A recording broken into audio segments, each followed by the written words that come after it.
Hi there. Who are you looking for? What's his name? Oh, yeah, you can probably find him at the game. It's a small town, son. You know what I mean. It's a small town, and we all support the team. James McMurtry. There's something about a small town that speaks to the core of our American spirit. And when that town includes a school known for its rich history, its great people, steady purpose, promise, and fulfillment despite the changing years, well, that's something pretty special. We had such a small school that you knew everybody. Didn't matter how smart you were or how athletic you were. Everybody was just very, very close. That was what small town was all about, you know. It was coming home. I mean, I went away. I went away for 7-8 years, and I was just miserable. I wanted to come home. I felt very relieved when I came here, and it was easy. It was very easy to get involved and get to know people. There was a good, sound, middle American place to grow up. Yep, our town's still that place of golden memories, a place of purpose and plenty of enduring tradition. It's a place worth cherishing, worth revisiting, worth going home to, even if just for one more day. Have you ever wondered what it'd be like to turn back the clock and let the old hometown memories roll? Well, close your eyes and you just might hear the voices of other days, happy days, days when all things seem possible. North Salem is a town in northeastern Westchester County. Its area is about 24 square miles with a population of around 2,000 and lots of history. We have 4 villages, North Salem, Salem Central, Purdys, and Croton Falls, each with churches, business centers, post offices, all connected by improved roads. The New York Central Railroad passes through Purdys and Croton Falls. We have 2 very nice elementary schools and the very first Central High School in the state. And people admire the natural beauty of our town with its lakes, rushing streams, wooded hills, fertile valleys, and lovely views. Those were great times, all right. Still, with all the changes in our crazy world, many of you might agree with Thomas Wolfe when he opined, you can't go home again. Well, guess what? When it comes to our town, yes, you can. You can and you should come back again. Come back and spend one more day in our town, our home of great people and warm memories, old and new alike.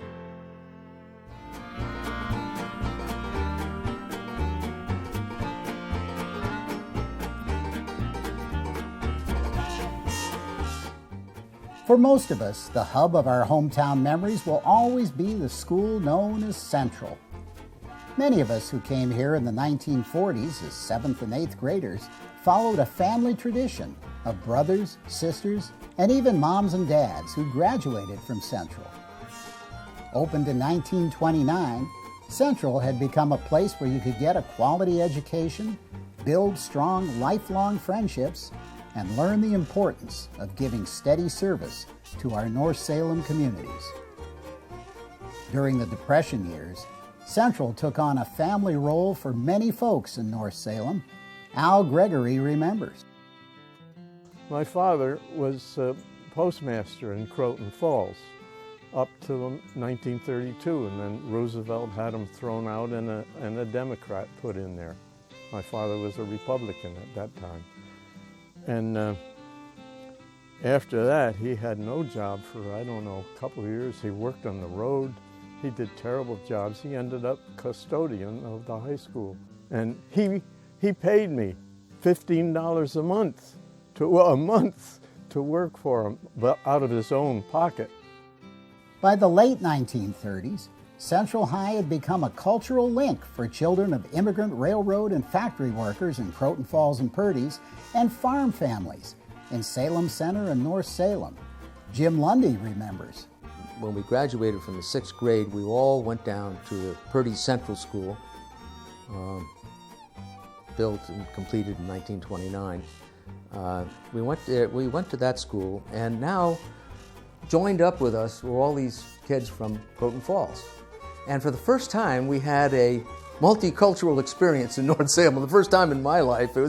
I was then 12 years old, and there was all these Italian kids, and we had one black girl, no Jewish kids in the entire school at that time that I knew of. So I felt when I went down to the 7th grade that I was exposed to something new, and I was.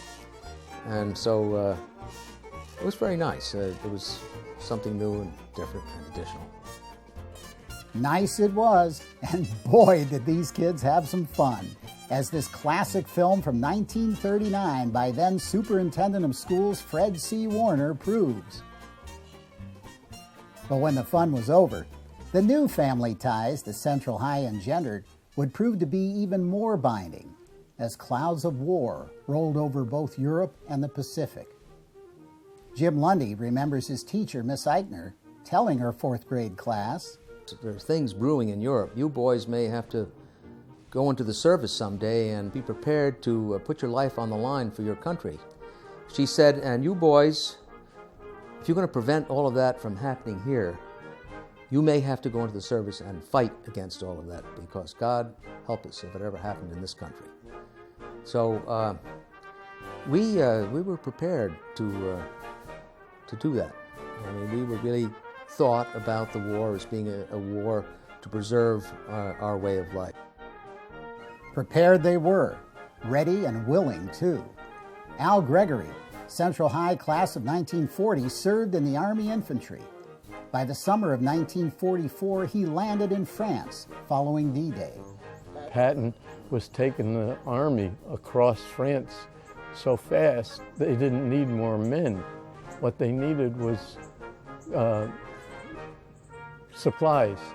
So they took men from our divisions. Anybody who knew how to drive a truck, they put them in the truck, and they drove all the equipment along behind his taking them in. So we stayed there for, I don't know the time, but several months. We didn't get going until later on, and then we got on a truck and we were taken over to where the combat was. Al Gregory made it through all right. And in September of 1945, like many other veterans from our town, he and a buddy gradually made their way back home. But he got to Croton Falls before I did, because I stopped in New York. My girlfriend, Ann, was living in New York. So I stopped there to spend the day and the night with her. And she was living with her mother and father there in New York City, and she was working on 5th Avenue.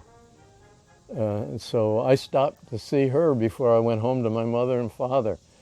This guy I know got to my mother and father before I did, and he told them I was coming. They expected me all night. I didn't show up. I stayed all night down in New York, and I didn't bother telling my mother because I thought she doesn't know I'm coming. The end of World War II brought relief and profound thanks for everything we were lucky to have in our great country, and everywhere you looked around North Salem, folks were starting up fresh with a new, positive, can-do spirit. John Vasick not only grew up here, he would teach in North Salem for over 30 years. John recalls the early baby boom years in which this beloved building began to have a special kind of spirit, Central Tiger spirit. For those of us who went to school here or taught here, it's always alive. We can just hear in our minds the chatter, the laughter, and the hustle bustle that took place in this hallway. Here we are in another heart of the school, the gym. On Friday nights, when our varsity would play, especially schools like St. Mary's, you could hear the roar of the crowd in here. The atmosphere was just electric for us, for our cheerleaders and our students. We were just so supportive of the team. There was a lot of good spirit, and they really were the underdog for so long, but they did win a championship, and that was amazing because we didn't have the number of students that a lot of the other schools had. But we did rise and shine, and it was wonderful. It was just wonderful. And basketball wasn't the only sport where Central boys and girls took league honors. From the field hockey pitch to the baseball diamond, Central's teams rolled to acclaim throughout Upper Westchester and Putnam counties. And beyond athletic ability, there were some solid reasons why. As a zone of agriculture unique to the region, North Salem infused many of us with our Central Tiger spirit of hard work and teamwork off the playing field as well as on.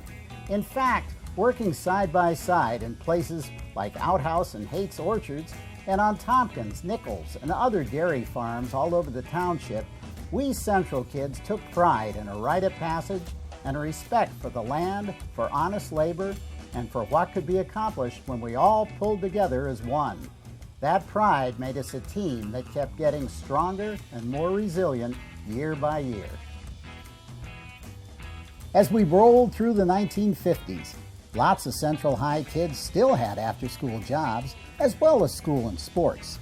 But they also found time to play and twirl in marching bands and to start up clubs, usually with a tie to fast cars and fun times. We had these made. This is a few years old, a little dirty. But this is our boys with our hot rods in those days. And it was a great group of guys. Yeah, well, most of the guys, the older ones, they all had something special about them that I really, I shouldn't tell you the story, but Ricky Muller, remember Ricky Muller? He had a 55 Chevy, and it was a very pale light green Chevy. And as I'm on Bloomer Road hitchhiking, Ricky stops, picks me up, and he had that little Chevy up to 105 miles an hour. And I just, no seat belts, nothing, just sit there, you know. So yeah, things like that. It was, you remember that, it scares me now. I think back now and I says, I don't know. Central High kids also started rocking to a different beat, a beat that was sweeping the country. And those were the days, the Paramount in Brooklyn. So we used to go there all the time, and rock and roll will never die. And we used to dance in the aisles. A girl would drab it, you would go out with a girl, and the cops used to come and break it up. Finally, the people, and it was balconies. I don't know if you've ever been there, Bob. There was 3 or 4 balconies up, and people were all packed. Everybody's yelling, "Leave them alone, leave them alone." So finally, the cops never came back anymore. And we're all dancing in the aisles and having it, well, many of us. We had a ball. Yep, life sure hummed along in the 1950s, and Central's coolness factor stretched right into the 1960s. Just take a listen to what one crackerjack Salemite school newspaper reporter had to say. There's no denying that in an area and population, North Salem is a small town. Nevertheless, we have reason to give ourselves a well-deserved pat on the back. Although we live in the sticks, we teeners are strictly in orbit. Not long ago, a leading magazine published a teenage report to the nation. Among other things, the report said, "Gone are the days of white bucks and saddle shoes for girls, except in Cleveland." Well, we have news for Cleveland, if it's interested. At Purdys Central, white bucks and saddle shoes went out with Elvis Presley. The report also said that such expressions as hep, daddy-o, and crazy man are on the way out in Los Angeles, Houston, Chicago, and New Orleans. Well, in North Salem, we cubed such square expressions a long time ago. Yes, at Purdys Central, we teenagers are playing it as cool as anywhere else in the country. Susan Schermacher, Salemite Editorial, February 1960. We had so much fun when we were kids. We were always outside. Snow was deeper. We'd go down and we'd get the sleds, and we would start up by what's now my garage. We would go down that hill, down Mills Road, down to where the ambulance corps is, all the way without stopping, and everybody was out sledding. And who can ever forget Central's prom nights? With the rock and roll era, we would have house parties.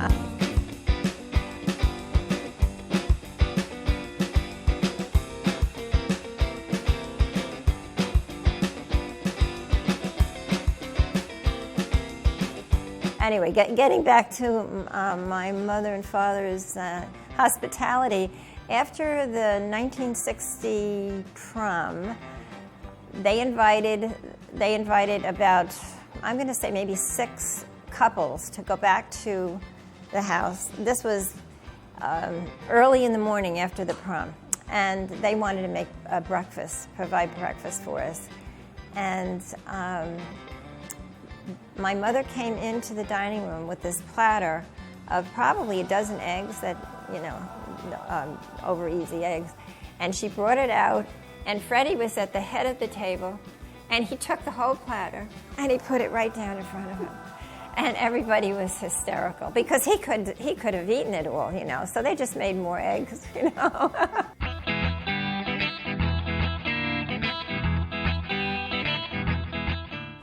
Now that we've seen the school, it's time to take a trip around town and see the many changes that have taken place since we're students here, and also some of the things that have stayed the same.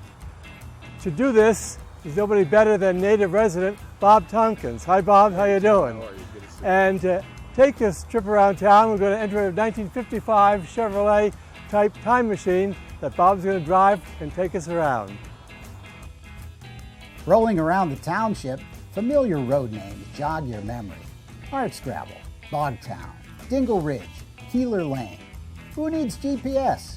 As Evel Knievel once observed, I know guys in my hometown who drive by feel and sound.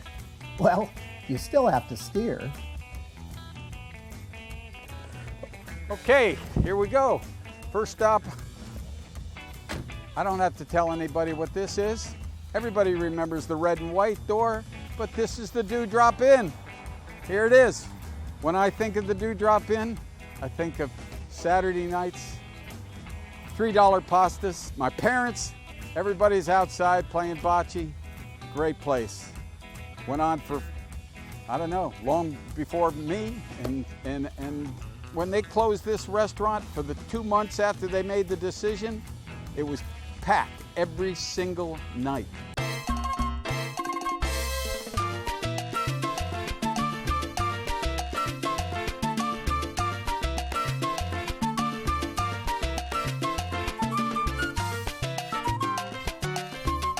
Unbelievable.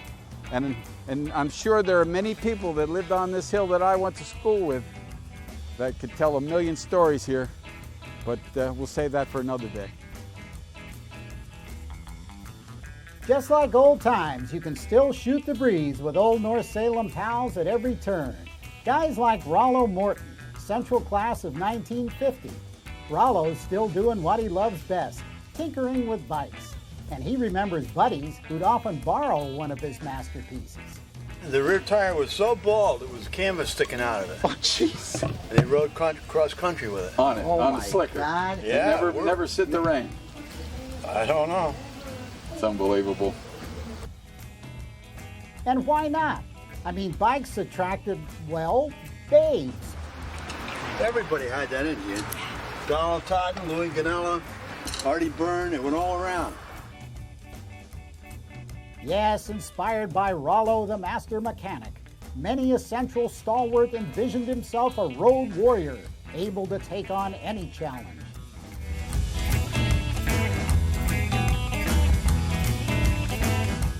Oh, the humanity.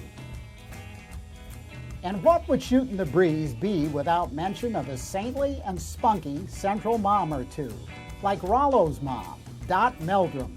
Bob Tompkins remembers. How old did your mom live to?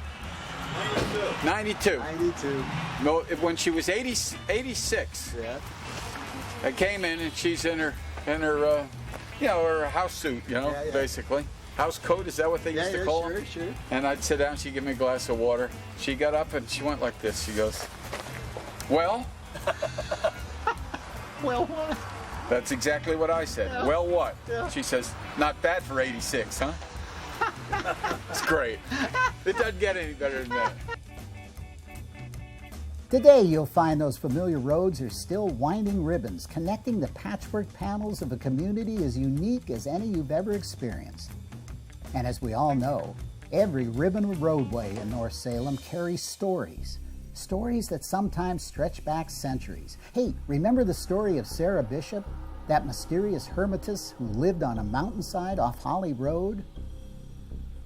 Cultivating vegetables and fruit near this cave, Sarah shut herself away from much of the world and, according to legend, lifelong memories of the terrible Battle of Brooklyn Heights in August 1776 and her subsequent captivity with other Patriot prisoners on board a British ship in the waters off her Long Island childhood home. Thanks to a dedicated teacher and her students, knowledge of North Salem's stories and its rich history came to all of us through a small-town school research project that garnered big city and international acclaim. Beginning in 1942, Miss Frances Eitner inspired her 7th grade social studies students at Central to dig into our past and make sure that the outside world knew about North Salem and the role our little town had played in the Empire State and America's history and lore. For years afterward, their book, When Our Town Was Young, would be a big part of a journey of appreciation through our amazing hometown. Jim Lundy was a student in that 7th grade class, and he remembers the project well. I was in 7th grade at the time, and all of us were quite interested to hear about this plan, and we divided the work up as best we could according to whatever information we might have had growing up to that point in North Salem, and then we were assigned various parts. I grew up in Bogtown, along Bogtown Road, and was told by a relative there, Martin Lundy, whose ancestors had come there in the mid-1880s, that there was an Indian cemetery right across from his house. But all I could see were woods, but he took me out there and started brushing aside some leaves, and sure enough, there were headstones and footstones and an old Indian cemetery. Yes, learning, doing, and giving back has always been a big part of our North Salem experience, and for a lot of us, it started at 1 or 2 elementary schools, one of which still stands at the crest of a hill in Croton Falls. We finally got back to our roots. This school served all of us for 3 grades, kindergarten, 1st grade, 2nd grade. How many of you remember the teachers' names? Miss Keith? Easy. Who was in front of her? The little one who ran a deli. Come on, Marge Kingsley. Okay. And 2nd grade, my favorite, Miss Mulcahy. But this school serviced all the kids of the town before they moved to North Salem in the 3rd grade and took our first bus. Learning for us in North Salem was also about forming great friendships, lasting friendships, at work and at play. And who can forget friendships forged in competition and in performance? There's one thing you got to do for us. Little Abner, you got it. Nick Tallarico, in the audience, thousands of people. What was that line that you sent the crowd off hysteria personified? I had the part of Senator Jack S. Fogbaum, and he gave a speech, and the speech went as such. Fellow citizens, Senator this fine upstanding community of Dogpatch, my honor to Senator Jack S. Fogbaum declares open this solemn jubilation deep cornwall meeting. I bet you all been wondering what I've been doing down in Washington these past 18 years. I done got the United States Senate to pass the Jack S. Fogbaum bill. Through my efforts, a little Dogpatch, obscure, unknown, poverty-stricken Dogpatch going to be world famous. You're going to save the lifeblood of a vigorous, thriving American industry. That's all. Wow. As time goes by, it's those friendships and lasting memories that bring us back together again. Oh, sure, some of us are older and some younger. But as Mark Twain observed, age is an issue of mind over matter. If you don't mind, it don't matter. Bottom line? Well, as the stage manager mused in Thornton Wilder's classic play, Our Town, we all know that something is eternal. And it ain't houses, and it ain't names, and it ain't earth, and it ain't even the stars. Everybody knows in our bones that something is eternal, and that something has to do with human beings. Sure seems like Wilder's stage manager could have been talking about North Salem.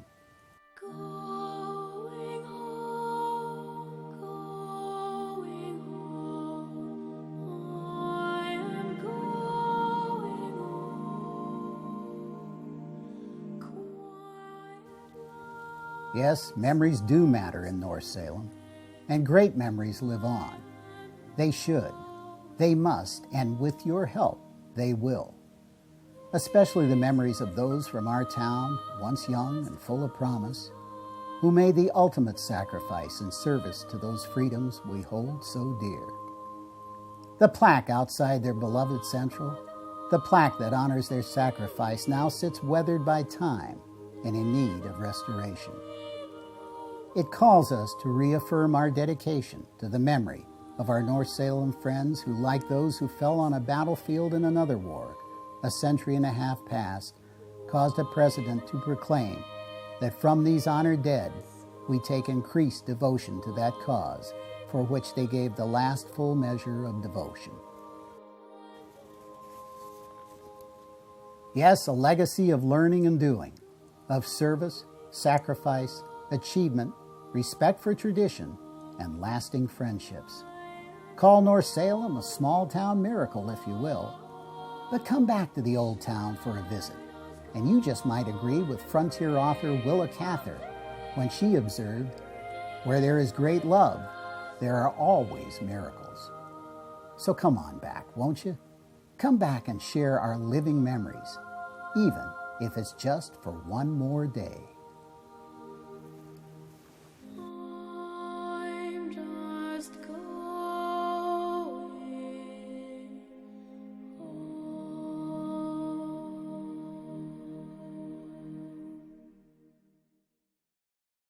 One more day, one more sunrise. Yesterday's sorrows fade away. All his blessings overwhelm me. I thank God for one more day. I was lonely, my heart was aching, all alone, too weak to pray, but my spirit was never broken. All I asked for was one more day. One more day, one more sunrise. Yesterday's sorrows fade away. All his blessings overwhelm me. I thank God